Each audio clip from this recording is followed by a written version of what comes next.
ऐसी कौन सी एक्सरसाइज है जिसे करने से आप सबसे ज्यादा कैलोरी बर्न कर सकते हैं? हम आज इसी विषय पर चर्चा करेंगे। ये जानकारी उस इंसान पर आधारित है जिसका वजन लगभग 155 पाउंड है। ये सभी एक्टिविटीज 1 घंटे की एक्सरसाइज पर आधारित हैं। इनमें से कई एक्सरसाइज आप पूरा 1 घंटा नहीं कर सकते। मैं यहाँ पर आपको समय को ध्यान में रखते हुए एक तुलनात्मक विश्लेषण देना चाहता हूँ। मैं कैलोरी बर्न करने के आधार पर सब कुछ लिस्ट करूंगा। जब हम ये बात पूरी कर लेंगे तब मैं कैलोरीज को लेकर कुछ बेहद महत्वपूर्ण बिंदुओं को स्पष्ट करूंगा, क्योंकि सब कुछ कैलोरीज बर्न करने पर निर्भर नहीं करता। नींद की बात करें तो सोते समय हर घंटे आप 50 कैलोरी बर्न करेंगे। बैठे रहने की बात करते हैं, अगर आप कुर्सी या सोफे पर बैठे हैं तो आप हर घंटे 65 कैलोरी बर्न करेंगे। आप कुछ भी किए बिना 65 कैलोरी बर्न कर सकते हैं। मैं आपको बताना चाहता हूं कि आप च्युइंगम खाकर भी हर घंटे कैलोरी बर्न कर सकते हैं। अगर आप हंसते हैं तो आप हर घंटे कुछ कैलोरी बर्न कर सकते हैं। अगर आप बेचैन रहते हैं तो आप हर घंटे कुछ कैलोरी बर्न कर सकते हैं। इन सभी कैलोरीज की मात्रा लेकिन बहुत कम होगी। अगर आप टीवी देख रहे हैं और पॉपकॉर्न खा रहे हैं तो आपको कोई कॉमेडी फिल्म देखनी चाहिए, आपको हंसना चाहिए, आप च्युइंगम भी चबा सकते हैं। ऐसा करने से आप कुछ कैलोरीज बर्न कर पाएंगे। अगर आप खड़े हैं तो उसमें भी ज्यादा एनर्जी लगती है और आप 110 कैलोरी बर्न कर सकते हैं। सेक्स की बात करें तो वैसे ये कोई एक्सरसाइज नहीं है, लेकिन ये एक्सरसाइज हो सकती है। 1 घंटा सेक्स करके आप 200 कैलोरी बर्न कर सकते हैं, लेकिन ज्यादातर लोग इस एक्सरसाइज में 1 घंटे का समय बिताते नहीं हैं। मुझे लगता है कि शायद लोग 4 से 10 मिनट के लिए ही ये एक्सरसाइज कर पाते हैं। प्लैंक्स की बात करें तो 1 घंटे तक प्लैंक करके आप 240 कैलोरी बर्न कर सकते हैं। ये बड़ी अजीब बात लग सकती है, क्योंकि ऐसा लगता है कि प्लैंक करके आप इससे ज्यादा कैलोरी बर्न कर रहे हैं। मुझे इस नंबर की दोबारा जांच करनी होगी। मैं आपको बता सकता हूं कि 1 घंटे की बात तो दूर है, अधिकांश लोग केवल 5 से 10 मिनट तक ही प्लैंक कर पाते हैं। पैदल चलने की बात करें तो आप 3 मील प्रति घंटे की रफ्तार से हर घंटे लगभग 240 कैलोरीज बर्न कर सकते हैं। बॉलिंग करके आप हर घंटे 240 कैलोरी बर्न कर सकते हैं। घर की सफाई करके आप हर घंटे 250 कैलोरी बर्न कर सकते हैं। बागवानी या खेती बाड़ी के काम करके आप 270 कैलोरी बर्न कर सकते हैं। अगर आप योगा करते हैं तो आप 280 कैलोरी बर्न कर पाएंगे। 4 मील प्रति घंटा पैदल चलकर आप 340 कैलोरी बर्न कर सकते हैं। गोल्फ खेलकर आप हर घंटे 360 कैलोरी बर्न कर सकते हैं। अगर आप सामान्य तरीके से एलिप्टिकल ट्रेनिंग करते हैं तो आप हर घंटे 400 कैलोरी बर्न कर सकते हैं। अगर आप इंटेंस योगा करते हैं, जैसे कि अगर आप पावर योगा कर रहे हैं, तो आप लगभग 400 कैलोरी बर्न कर सकते हैं। कुछ दूसरी तरह की एक्सरसाइज भी हैं जिनके जरिए आप लगभग 420 कैलोरी बर्न कर सकते हैं। इनमें softball, baseball, roller blending, roller skating, 10 मील प्रति घंटे की रफ्तार से साइकिल चलाना, वेटलिफ्टिंग, कठिन परिश्रम, जुम्बा, डांस वर्कआउट और एरोबिक शामिल हैं। इन्हें करके आप हर घंटे 420 कैलोरी बर्न कर पाएंगे। अगर आप एरोबिक के साथ डांस करते हैं तो आप हर घंटे 440 कैलोरी बर्न कर सकते हैं। 1 घंटा वॉलीबॉल खेलकर आप 450 कैलोरी बर्न कर सकते हैं। बैकपैक के साथ हाइकिंग करके आप हर घंटे 450 कैलोरी बर्न कर सकते हैं। टेनिस खेलकर आप 450 कैलोरी और नाव चलाकर 470 कैलोरी बर्न कर सकते हैं। 12 से 14 मील प्रति घंटा साइकिल चलाकर आप हर घंटे 470 कैलोरी बर्न कर सकते हैं। कुछ दूसरी एक्सरसाइज से आप हर घंटे लगभग 480 कैलोरी बर्न कर सकते हैं। बास्केटबॉल, फुटबॉल, 5 से 6 मील प्रति घंटे की रफ्तार के साथ रनिंग और एलिप्टिकल ट्रेनिंग से आप हर घंटे 480 कैलोरी बर्न कर सकते हैं। स्विमिंग करके आप 510 कैलोरी बर्न कर पाएंगे। आप क्रॉस कंट्री स्कीइंग कर सकते हैं। मैंने स्कीइंग की है, ये बहुत बढ़िया वर्कआउट है। इससे आप हर घंटे 550 कैलोरी बर्न कर सकते हैं। आप मार्शल आर्ट और जूडो कराटे करके हर घंटे 560 कैलोरी बर्न कर सकते हैं। आप रस्सी कूदकर हर घंटे 560 कैलोरी बर्न कर सकते हैं। मैं चाहता हूं कि आप 1 घंटा रस्सी कूदें।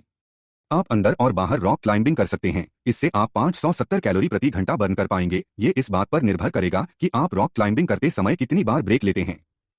मुझे नहीं लगता कि कोई इंसान लगातार 1 घंटे तक रॉक क्लाइंबिंग कर सकता है।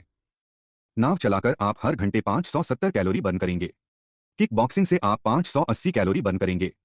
14 से 16 मील प्रति घंटे की रफ्तार से तेजी से साइकिल चलाने पर आप हर घंटे 590 कैलोरी बर्न कर सकते हैं। आप 6 से 7 मील प्रति घंटे की रफ्तार से रनिंग करके 590 कैलोरी बर्न कर पाएंगे। तेजी से swimming, high intensity interval training और क्रॉसफिट करके आप हर घंटे 590 कैलोरी बर्न करेंगे। वैसे यहाँ पर रेस्ट करने का जिक्र नहीं किया गया है। अगर आप बीच में रेस्ट करेंगे तब भी आप कम ही सही, लेकिन कैलोरी बर्न जरूर करेंगे। पहाड़ पर चढ़ते समय दौड़ लगाकर आप हर घंटे 800 कैलोरी बर्न करेंगे। मैं चाहता हूं कि आप 1 घंटे तक पहाड़ चढ़ते समय दौड़ लगाएं। मैं 15 से 20 सेकंड तक दौड़ लगाता हूं, उसके बाद मुझे एक ब्रेक लेना पड़ता है। आप 10 मील प्रति घंटे की स्पीड से रनिंग कर सकते हैं। ऐसा करके आप 1126 कैलोरी बर्न कर सकते हैं। जाहिर सी बात है कि कोई भी इंसान उस स्पीड के साथ लगातार 1 घंटा दौड़ नहीं लगा पाएगा, लेकिन ऐसा करके आप अच्छी खासी मात्रा में कैलोरीज बर्न कर सकते हैं। अगर आप कुल्हाड़ी से लकड़ी काटते हैं तो ऐसा करके आप हर घंटे 1196 कैलोरी बर्न कर सकते हैं। अगर सबसे टॉप एक्सरसाइज की बात करें जिसके जरिए आप सबसे ज्यादा कैलोरीज बर्न कर सकते हैं तो वो एक्सरसाइज है कम दूरी की तेज दौड़ या स्प्रिंटिंग। इसके जरिए आप हर घंटे 1200 कैलोरी बर्न कर सकते हैं। वैसे 1 घंटा इतनी गति से दौड़ लगाना थोड़ा मुश्किल हो सकता है, लेकिन अगर आप दौड़ने में शरीर की सारी एनर्जी लगा देते हैं तो आप ज्यादा कैलोरी बर्न कर सकते हैं। ये सब कुछ बेहद दिलचस्प है, लेकिन मैं आपको कैलोरीज को बर्न करने से जुड़ी कुछ मुख्य बातें बताना चाहता हूँ। वैसे कैलोरी बर्न करने का क्या उद्देश्य है? आप कैलोरी बर्न क्यों करना चाहते हैं? ऐसा शायद इसलिए है क्योंकि आप अपना वजन कम करना चाहते हैं। हमें ये सवाल भी पूछना पड़ेगा कि आप किस प्रकार की कैलोरी बर्न करना चाहते हैं। क्या आप शुगर कैलोरीज बर्न करना चाहते हैं? क्या आप फैट कैलोरीज बर्न करना चाहते हैं? क्या आप प्रोटीन कैलोरीज यानी कि अपनी मांसपेशियों का प्रोटीन बर्न करना चाहते हैं? मुझे लगता है कि आप प्रोटीन नहीं बल्कि फैट कैलोरीज बर्न करना चाह रहे हैं। अगर आप शुगर खाते हैं तो आप शुगर बर्न करेंगे। अगर आप शुगर के बिना फैट खाते हैं तो आप फैट बर्न करेंगे।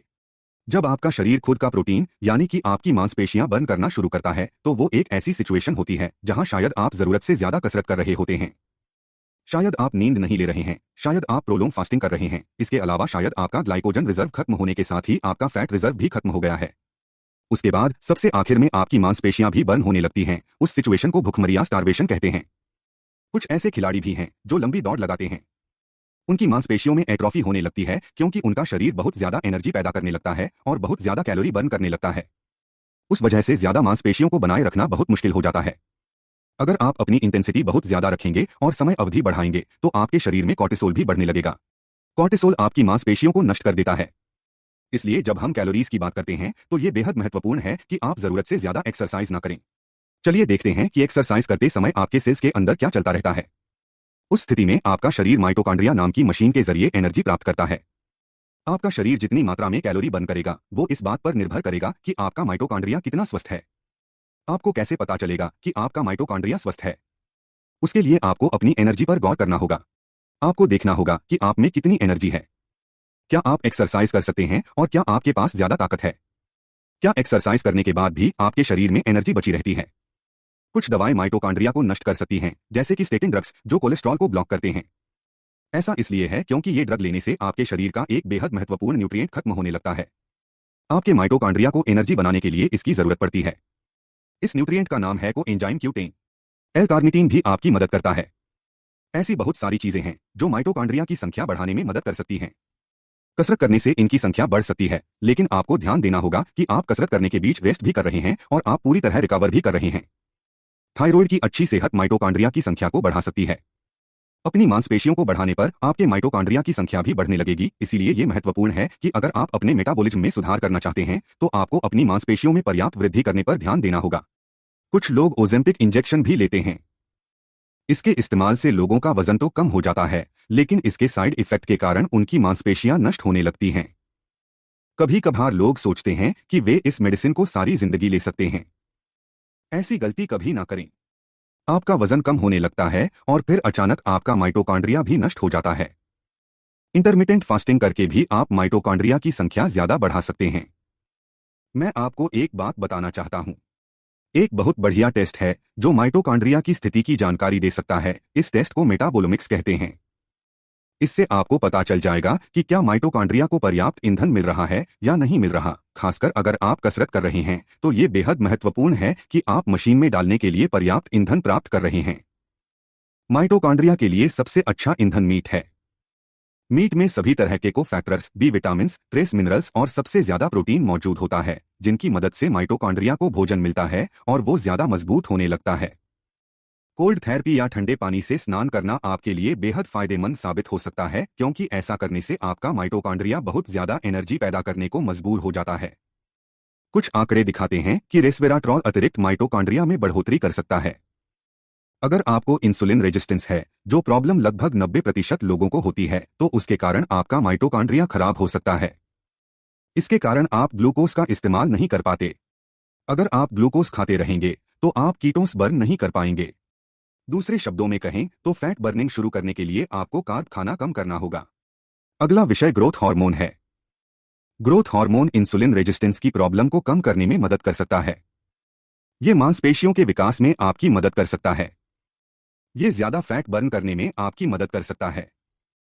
भले ही आप 10 से 15 सेकंड की तेज दौड़ लगा रहे हैं और बीच बीच में 4 मिनट का रेस्ट कर रहे हैं, तो आप उस समय पर शायद बहुत ज्यादा कैलोरीज बर्न ना कर पाएं, लेकिन होगा कुछ यूं कि 24 से 48 घंटों बाद जब आप नींद में होंगे, उस समय पर आपका ग्रोथ हार्मोन बढ़ने लगेगा। इसलिए आप सोते समय फैट बर्न कर रहे होंगे। इसीलिए आपको कैलोरीज बर्न करने की कार्यप्रणाली से ऊपर उठकर सोचना होगा, क्योंकि इसमें कुछ दूसरे फैक्टर्स भी शामिल रहते हैं। बहुत सारे लोग एक्सरसाइज करते समय एक बड़ी गलती भी करते हैं। जब लोग एक्सरसाइज के जरिए कैलोरी बर्न करने की कोशिश करते हैं, वे जिम में बहुत ज्यादा मात्रा में एनर्जी रिलीज करते हैं और उनकी डाइट में बहुत ज्यादा मात्रा में कार्बोहाइड्रेट शामिल रहता है। उसके कारण लोग शुगर ही बर्न कर पाते हैं। उसके बाद उन्हें ज्यादा भूख लगती है। उन्हें कुछ मीठा और शुगर खाने की इच्छा करती रहती है। लोग स्नैक्स खाकर शरीर में फिर से कार्ब डालते रहते हैं। इसके कारण उनका वजन कुछ खास कम नहीं होता, क्योंकि वे अपने शरीर को ग्लूकोज पर चला रहे होते हैं और कार्ब खाते ही जाते हैं। इसलिए अगर आप वजन कम करना चाहते हैं तो एक्सरसाइज उसमें 15% का योगदान देती है और आपकी डाइट उसमें 85% का योगदान दे सकती है, क्योंकि आपको कुल कैलोरीज बर्न करने के बजाय केवल फैट कैलोरीज को बर्न करने पर ज्यादा ध्यान देने की जरूरत होगी। ये काम करना आपके लिए सबसे अच्छा रहेगा। लोग अपना मेटाबॉलिज्म बढ़ाकर शुगर कैलोरीज बर्न करते हैं और फिर उसे रिप्लेस करने के लिए शुगर खाते रहते हैं, जो बात मुझे समझ नहीं आती। इसलिए अगर एक्सरसाइज की बात करें और अगर हम ऐसी एक्सरसाइज करना चाहते हैं जिससे सबसे ज्यादा कैलोरी बर्न होती है, तो हमें एक्सरसाइज की इंटेंसिटी सबसे ज्यादा बनाए रखनी होगी। आपको अपने शरीर की अधिकांश मांसपेशियों को काम पर लगाना होगा। आपको शरीर की ऊपरी और निचली मांसपेशियों पर काम करना होगा। मैंने भी अपने माइटोकॉन्ड्रिया के लिए मेटाबोलोमिक टेस्ट करवाया था। मैं बहुत ज्यादा कसरत करता हूँ, मैं पहाड़ों पर दौड़ लगाता हूँ, मैं कई तरह के काम करता हूँ, मैं जरूरत से ज्यादा कसरत भी कर रहा था। मैंने ये सब करना कम किया और ज्यादा नींद लेने पर ध्यान दिया। अब मेरा माइटोकॉन्ड्रिया बेहतर काम कर रहा है। मुझे लगता है कि मेटाबोलोमिक टेस्टिंग से आपको भविष्य के लिए काफी जानकारी मिल सकती है, क्योंकि बीमारियों के लक्षण पैदा होने से पहले आप बीमारी का पूर्वानुमान लगा सकते हैं। अगर आप जानना चाहते हैं कि अपने माइटोकॉन्ड्रिया की सेहत अच्छी करने के लिए आप कौन सी डाइट ले सकते हैं, तो उसके लिए आपको ये वीडियो जरूर देखना चाहिए। चैनल सब्सक्राइब करना बिल्कुल ना भूलें।